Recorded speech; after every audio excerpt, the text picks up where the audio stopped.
Hi there, welcome to my views and news. Three news stories. Firstly, talks between Fano and the Ethiopian government mediated by European countries. Is it a real possibility now? Have the two parties agreed? A government official spoke on it a few hours ago. He confirmed that government has spoken with most of the Fano groups. Secondly, viewers, while Ethiopian media is giving coverage to Ethiopian government's narrative about access to sea, what is Eritrean media doing? Eritrean TV has published a report. It has aired a report about Eritrea-Ethiopia war. Lastly, we had South Sudan. Unprecedented tensions. War seems to be approaching. Reich Machar, deputy president, has been arrested. SPLM in opposition, Reich Machar group issued a statement this morning. Embassies are closing. They are reducing their staff. Some embassies are completely shutting down in Juba, South Sudan. Let's start, viewers, from the Amhara region, where a few weeks ago, some Fano commanders met with Western diplomats and Ethiopian National Dialogue Commission commissioners. Skandar Naga was one of them. Colonel Fantahun was the second one, and some others too. So Skandar said that those meetings were not talks, and that wrong information was being spread. But when we saw back then that uh, other Fano groups issued statements rejecting Skandar and Fantahun's meetings with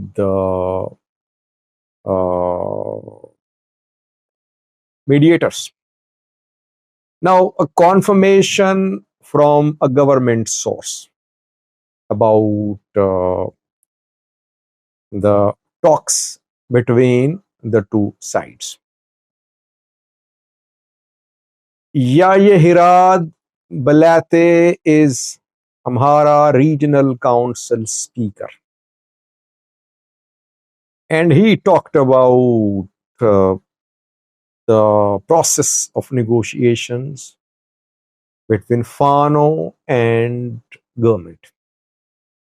He said Ethiopian government has agreed to the mediation of European countries and negotiators.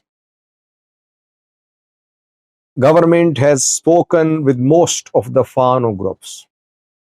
Government is waiting for their response. It's definitely a change in government's position, because if you remember in 2023, Ethiopian government was not willing, federal government was not willing to involve Westerners, foreigners to mediate between Fano and government. There's several videos back then. If you remember, I said that if Western mediators can be involved in Tigray, in Oromia, why not in the Amhara region? Back then, I think Ethiopian government underestimated Fano. It thought it would just crash Fano in a few weeks or days or months. That did not happen. Now, Fano groups are a force to be reckoned with. That is why the Ethiopian government has changed its policy, its position. Now it is willing to involve Westerners, foreigners to talk to Fano fighters. Fano groups from day one, majority of them has been opposing talks with the government, saying that this government is not the one that they should talk to. They demand the removal of PM Abiy's government. They say this government is anti-Amhara, pro-Oromama. That is why this government should be removed. And then after that, talks can be held. Skandar in talks with some government officials, with some Westerners, but it is difficult for Sikandar to get the support of other Fano commanders for comprehensive discussions between the government and Fano commanders.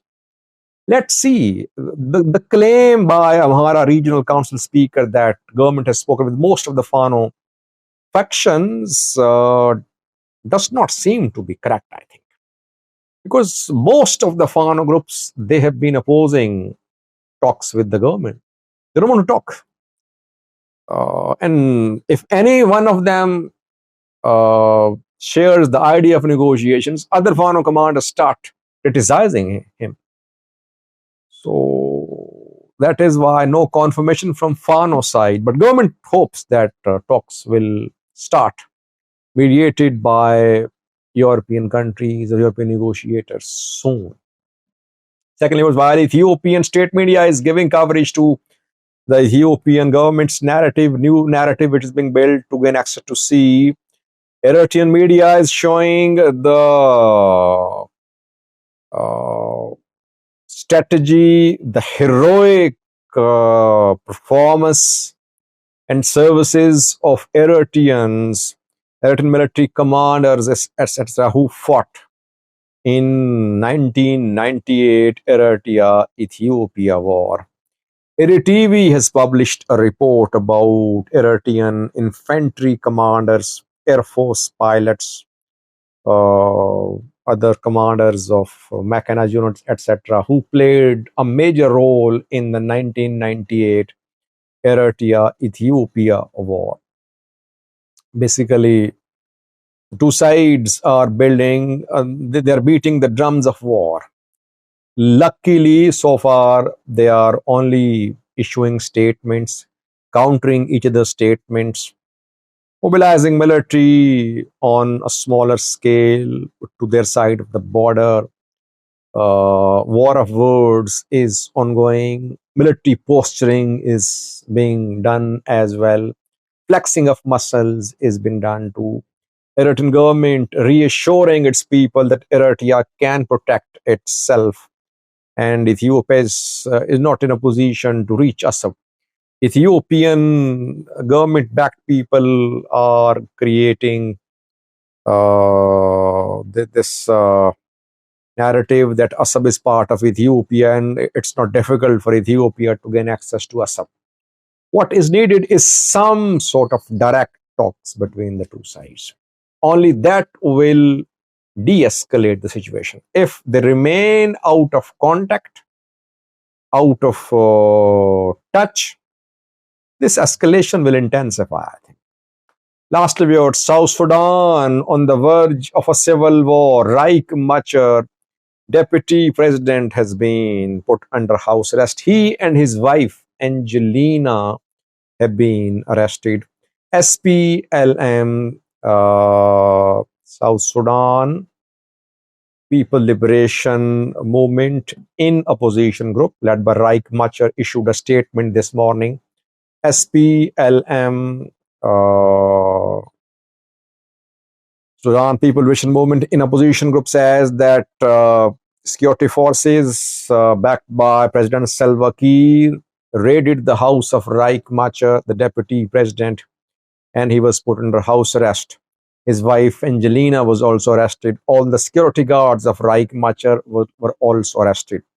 SPLM is asking international community to intervene, saying that Salva Kiir is violating 2018 peace agreement with the two sides, and he is endangering fragile peace, leading to another civil war in the country. SPLM in its statement said that attacks are being carried out, strikes are being carried out, ground attacks are being carried out on cantonments and training centers of Wunliet, Aswa, and Rijaf. SPLM has asked IGAD, African Union, European countries, and UN to intervene to ensure the release of Riek Machar and his wife Angelina. Meanwhile, Ugandan forces are on the ground in South Sudan supporting Salva Kiir's forces, and they are progressing, they're advancing towards the stronghold of Riek Machar-backed White Army in Nasser town. Sporadic fighting being reported in the outskirts of Juba, to South Sudan's capital, where US embassy is reducing its diplomatic staff there. Norway has closed its embassy temporarily because of the threat of a new war in South Sudan. Thank you for watching.